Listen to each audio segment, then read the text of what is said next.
Buster Keaton murió en 1966 por cáncer de pulmón, aunque su hígado estaba sanísimo.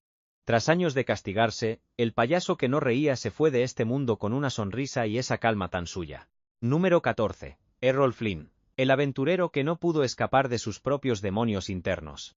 Era el puro retrato del peligro y el deseo. Un tipo que hacía que la piratería se viera poética. Con espada y sonrisa, Errol Flynn era la definición misma de la aventura en el cine. Pero fuera de cámaras, el hombre que hacía de héroe vivió su propia leyenda de forma loca, gloriosa y fatal. Desde que Capitán Blood lo hizo famoso, Flynn festejó como si el mundo entero tuviera que aplaudirle cada paso. Ron de desayuno, champaña de cena y morfina entre comidas. El trago ideal para alguien que no soportaba estar en silencio. Todo empezó con el dolor. Se lastimaba mucho haciendo sus escenas de acción, y la morfina era su único alivio real. Pronto dejó de usarla para curarse y empezó a usarla para sentir. Sus noches se volvieron puro alcohol, risas y excesos. Los que arreglaban líos en el estudio trabajaron extra para tapar todo. La prensa hablaba de su encanto, no de sus manos temblorosas ni de las botellas que escondía. Pero con el escándalo del juicio de 1943, el estrés disparó todavía más sus peores adicciones. Bebía para olvidar y luego se inyectaba para aguantar la cruda. Para los años 50, Flynn era solo una sombra. Ese rostro que conquistó reinos ahora estaba todo hinchado y cansado. Sus ojos brillantes se veían apagados y rojos. En las grabaciones, el equipo de producción murmuraba sobre las marcas de agujas que tenía en los brazos. Aún así, se reía y seguía de coqueto. Actuando porque eso era lo único que le quedaba en la vida. Su carisma se volvió el disfraz perfecto para ocultar su caída libre. En 1959, con apenas 50 años, Flynn se desplomó en Vancouver tras una borrachera de 4 días. El forense halló en su sangre suficiente alcohol para matar a un caballo. Los diarios dijeron que fue el corazón, pero la verdad era mucho más sencilla que eso. El espadachín más grande del cine perdió su última pelea, ese duelo eterno entre la leyenda y el hombre de carne y hueso. ¿Y si la época de oro de Hollywood no fuera tan brillante? A lo mejor era puro polvo de estrellas tapando pastillas, alcohol y mucha tristeza. Tras los smokines y las joyas se escondían secretos fuertes. Benzadrina para despertar, bourbon para el valor, y morfina para poder dormir. Las cámaras grababan pura perfección, pero en la vida real, esas estrellas se nos desmoronaban poquito a poco frente a nosotros. Hoy vamos a ver qué había detrás de los estudios y conocer las adicciones de esos grandes ídolos. Historias que Hollywood guardó bajo llave hasta hoy. Empecemos con Bela Lugosi. El vampiro que terminó peleando contra sus propios demonios reales fuera de la pantalla. Él decía que no bebía vino, pero le entraba a cosas peores. Bela Lugosi, nuestro eterno Drácula, vivía perseguido por un monstruo de carne y hueso. Hablo de la morfina. Por tantos golpes en el teatro y dolores de espalda, los doctores le recetaron inyecciones para calmar el dolor. Primero fue medicina, luego pura magia. Era lo único que hacía que aquel viejo vampiro se sintiera vivo y joven otra vez. Entre escenas corría a su camerino, tapando sus temblores con la capa, y salía minutos después muy tranquilo, quizás demasiado tranquilo. Por los años 40, su fama se apagaba y su adicción crecía. Los estudios Universal ya no lo buscaban. Su mansión se quedó sola. Para comprar su Demerol, se ponía a vender fotos autografiadas justo afuera de los grandes estudios de cine. Esas manos que hipnotizaron a todos ahora temblaban al firmar. El conde del horror acabó siendo el fantasma que Hollywood prefirió olvidar. Pero él no se escondió.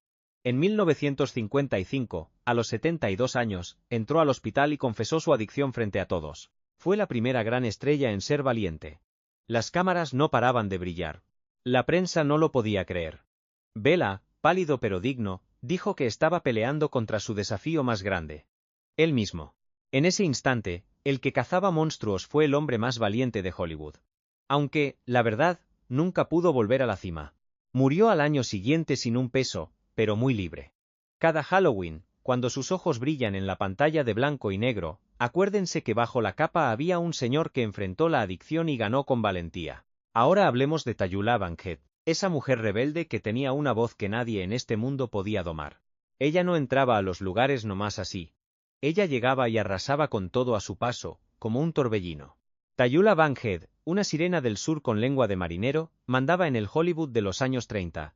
Era como una tormenta en pijama de seda. Antes de actuar, siempre brindaba con ginebra y les guiñaba el ojo a los críticos. Luego apareció la cocaína, esos polvos blancos que hacían de sus noches un carnaval lleno de locura y mucho brillo.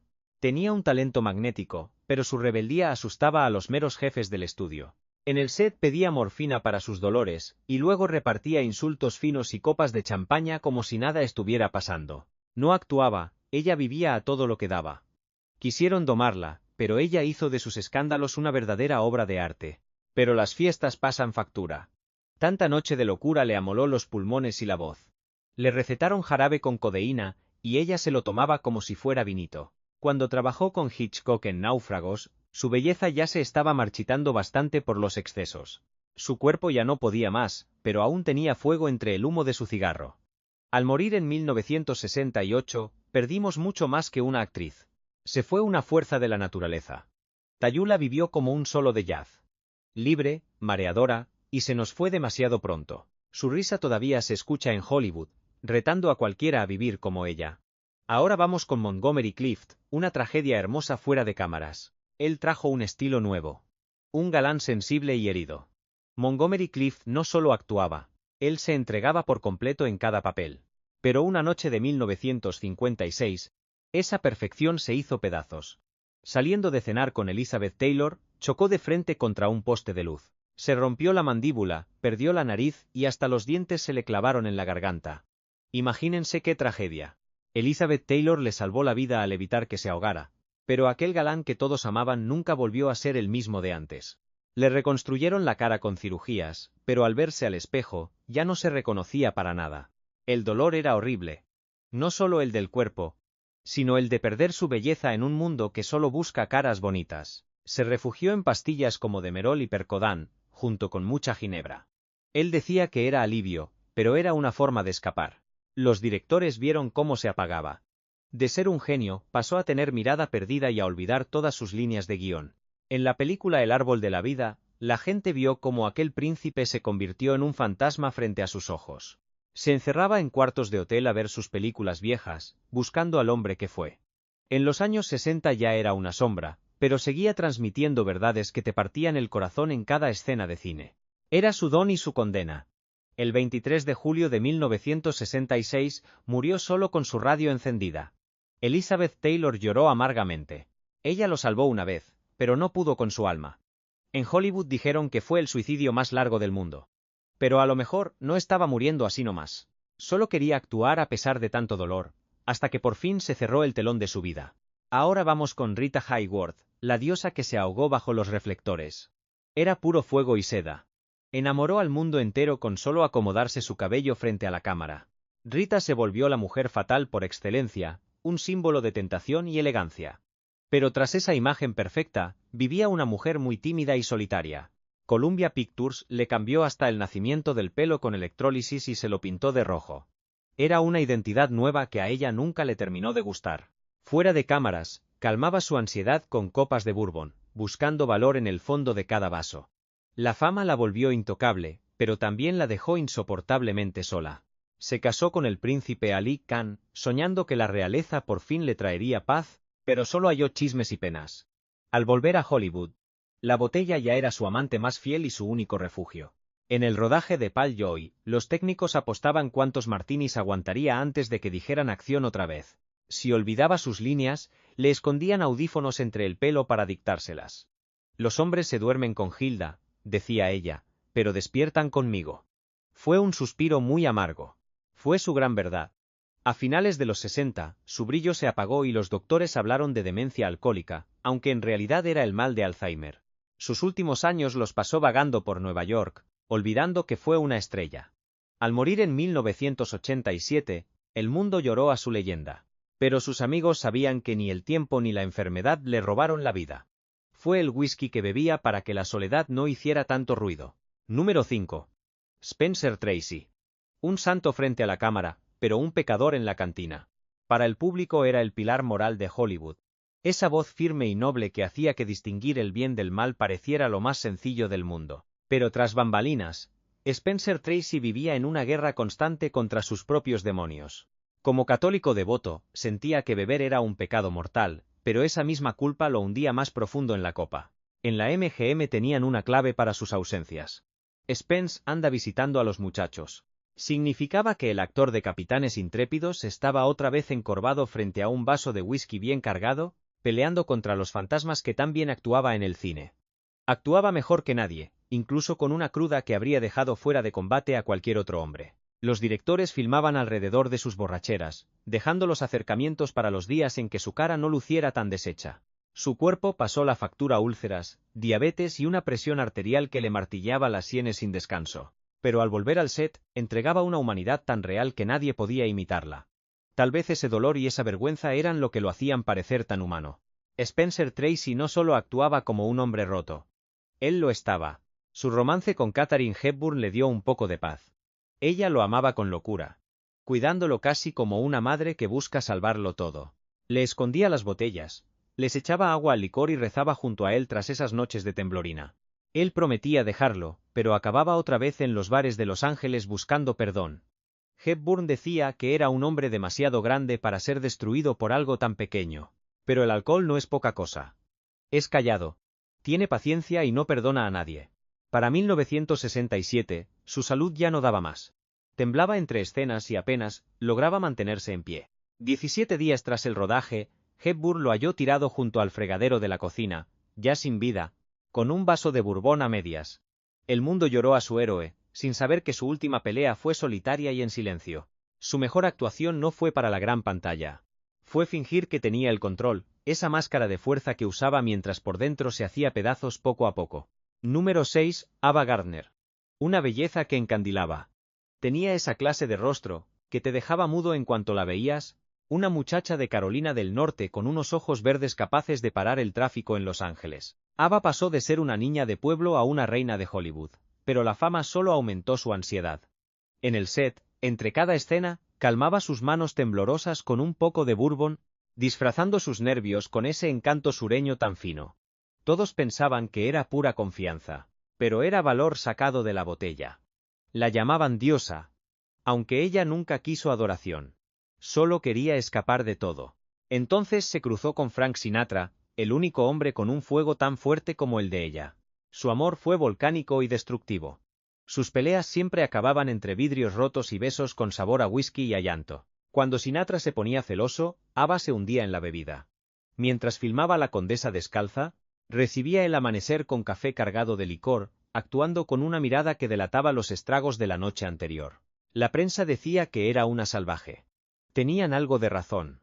No era maldad, era dolor, y nadie se atrevía a preguntar nada. En los 60, lejos de los focos, se refugió en el bar del Hotel Ritz de Madrid. Ahí su risa se oía más que el brindis de las copas. Le advirtieron que sus pulmones fallaban y que el bourbon la mataba, pero ella solo decía que sus botellas no hacían preguntas. Un infarto cerebral le paralizó medio rostro. Aún así, rechazó la lástima y arrastraba su tanque de oxígeno hasta la ventana para fumar un poco y darle un trago a su whisky escocés. Cuando murió en 1990, Sinatra lloró susurrando que ella siempre fue la elegida. Los periódicos la llamaron estrella caída. Pero la verdad es otra. Ava Gardner vivió como amó intensamente, sin disculpas y muy a su manera. Ni el amor ni el alcohol pudieron con ella. Fue una llama que ardió hasta que solo quedó su propia leyenda. Número 7. Clark Gable.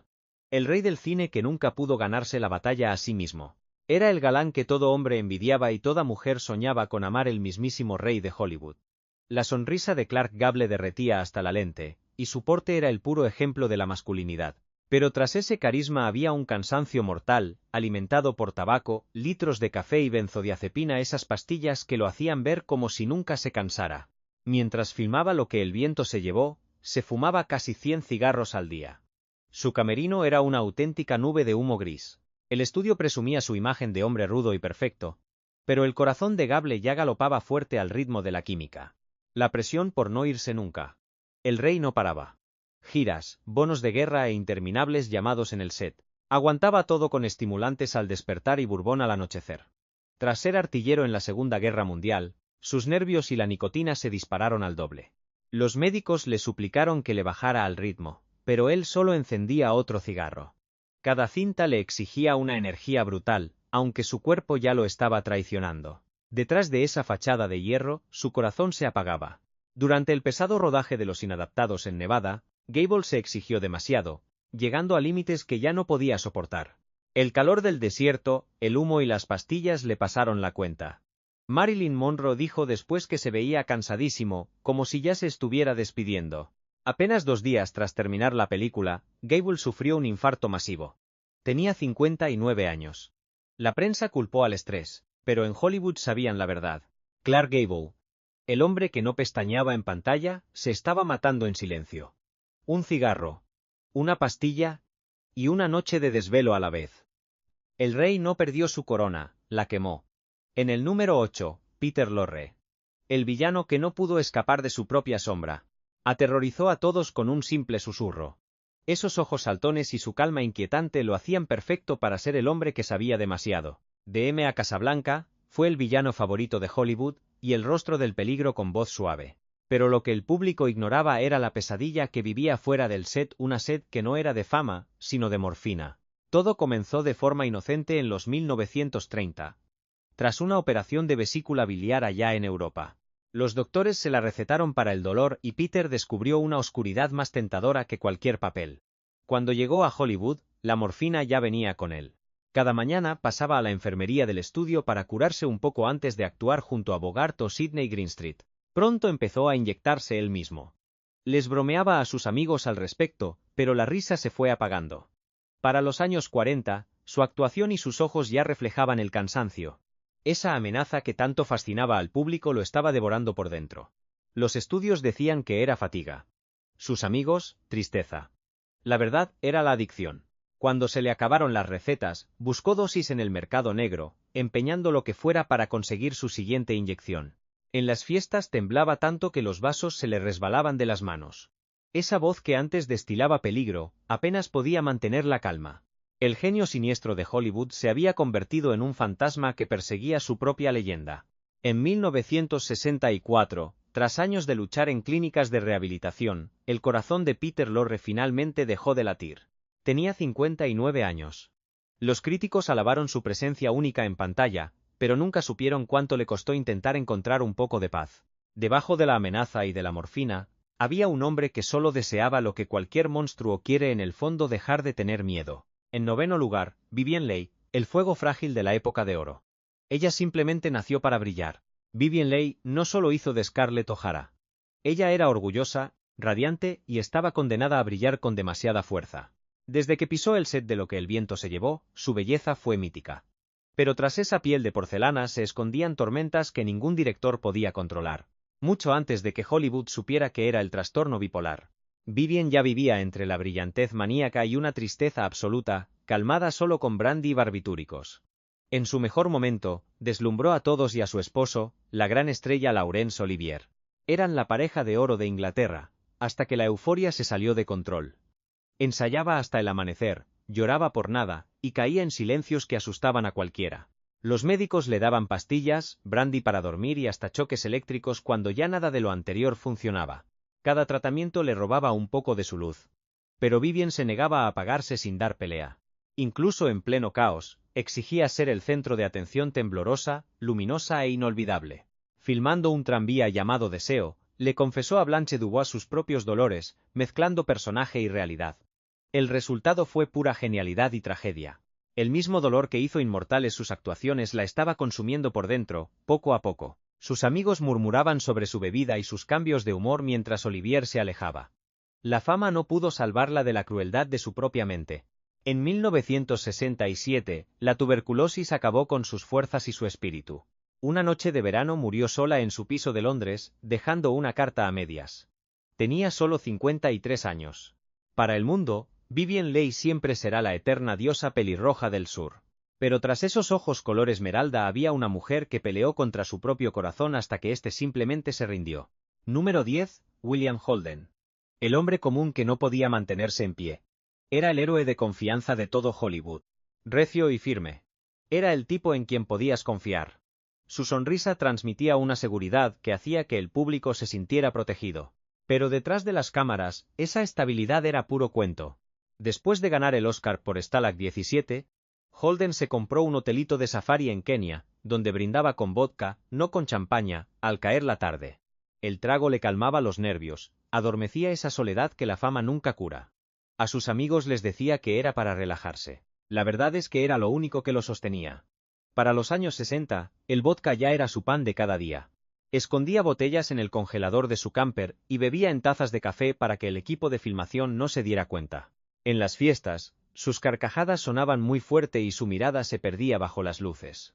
Hollywood amaba su carisma, pero ignoraba las alarmas, las entrevistas arrastrando las palabras y su creciente aislamiento. Todavía mantenía las apariencias, pero detrás de esa máscara de tranquilidad, se estaba cayendo a pedazos. El mismo hombre que interpretaba a grandes líderes en el cine no podía salir de su propio laberinto. Se refugió en el puente sobre el río Kwai y después en Network, desahogando su propia desilusión en papeles que le quedaban como anillo al dedo. Cada actuación era una mezcla de genialidad y agotamiento, como si supiera que el reloj ya corría en su contra. El vodka le quitaba el dolor, pero también le apagaba la chispa. Para 1981, Holden vivía solo en Santa Mónica. Era rico, respetado, y estaba terriblemente solo. Una noche de noviembre, ya tomado y desorientado, se resbaló. Se pegó en la cabeza con una mesa y ya no despertó. Pasaron días para que lo encontraran. La autopsia marcó 0.22 de alcohol en la sangre. Hollywood lloró la pérdida de su estrella de confianza. Esa que, en silencio, ya había perdido el piso. Y no solo esa noche, sino desde muchos años atrás. La verdadera tragedia de William Holden no fue el golpe final, fue todo el tiempo que pasó cayendo sin que nadie se diera cuenta. Número 11. John Barrymore, el gran perfil que se ahogó en Ginebra. Fue el primer gran rey del teatro gringo. Un genio de Shakespeare con una cara tan perfecta que le decían el gran perfil.